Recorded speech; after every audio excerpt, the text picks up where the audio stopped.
It takes more than parents to raise a child, it takes a community to raise a citizen. Assalamu alaikum, respected judges, honorable moderator, and my fellow debaters. As the final speaker, Mohammad Walidohi, I have the bittersweet privilege of responding not just to arguments but to assumptions dressed up as logic and wishful thinking, parenting as fact. My opponents have spent their time painting a world where parents are some omnipotent moral engineers and society is just background noise.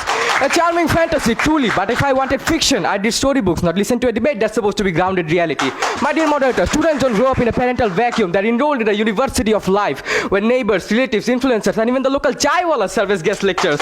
And if the curriculum is filled with corruption and dishonesty, what do you expect? Students graduate with a PhD in poor choices, no matter how many moral bedtime stories their parents whisper at night. My dear moderator, poverty, unemployment, and broken communities push students into harmful paths. My opponents seem to think parenting is a magical shield against the chaos of the outside world. That's not just naive, it's borderline delusional, like trying to fight a hurricane with a hand fan and a motivational quote. Let's not pretend parents are the sole architects of morality while society plays demolition in the background. That's not just unfair, it's intellectually wrong.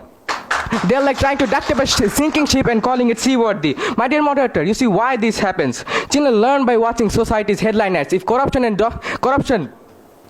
and dishonesty dominate the daily script, kids begin to see them as normal. Economic stress forces survival over ethnics, draining the very moral reservoir their parents tried hard to fill. But my opponents, in the noble quest to oversimplify everything, have reduced a complex social issue into a parental checklist. Honorable moderator, their logic is so thin, it might shatter in a light breeze. Their worldwide view is so narrow, I've been wondering why it's not banned for claustrophobia. They've taken a multidimensional issue and flattened it into a motivational poster. We live in digital era. Harnessing technology is necessary in this era. Are you suggesting that we should still live in the Stone Age?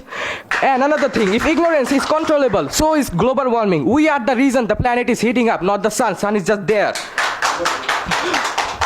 In a real life example, on March 11, 2024, the Daily Star highlighted the story of a teenager in Bogota who dropped out of school to work in a city market but later got involved in a small-scale drug peddling group. His parents weren't ignorant, they were overwhelmed. The system had failed them long before they could fail themselves.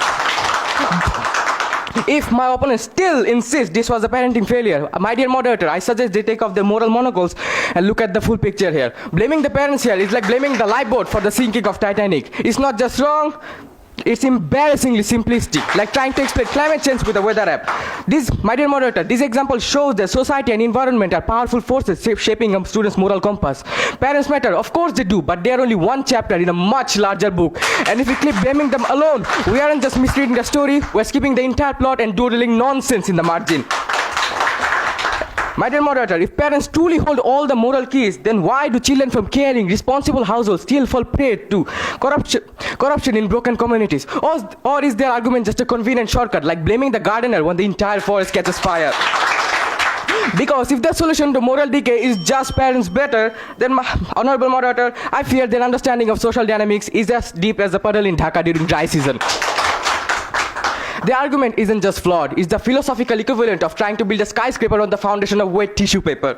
And if they keep insisting parents are the only factor, I suggest they take that theory, wrap it in a bubble net, and store it safely in the museum of outdated ideas. Preferably next to flat earth maps and leech-based medicines. With that, I rest my case, not because I've run out of words, but because my opponents have run out of logic. Before I end my speech, I'd like to say something. If ignorance is bliss, my opponents must be euphoric. Thank you.